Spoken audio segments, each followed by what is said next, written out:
ইয়াসিন আর আরিফুলের ভাই ভাই ফল ভান্ডারে দাঁড়িয়ে আছে। ইয়াসিন, আরিফুল দুজন ভাই, তারা একটি ফলের দোকান দিয়েছে। দেখেন এখানে একদম দেশি খেজুর, গাছ পাকা, গাছের নিচে পড়েছিল, সেখান থেকে কুড়িয়ে তারপর তারা প্যাকেটজাত করে বিক্রয় করছে রাস্তার পাশে। বর্তমানে এভাবে কিন্তু গাছ পাকা খেজুর পাওয়া যায় না। আমাদের দেশের সব থেকে অবহেলিত ফল হচ্ছে এই খেজুর।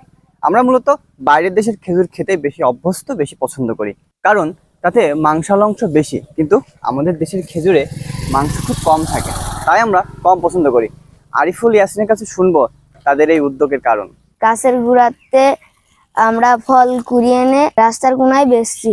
আমাদের এই 5 প্যাকেট ফল কুড়াতে 2 ঘন্টা সময় লেগেছে। 1 প্যাকেট ফল 20 টাকা বিক্রি করছি।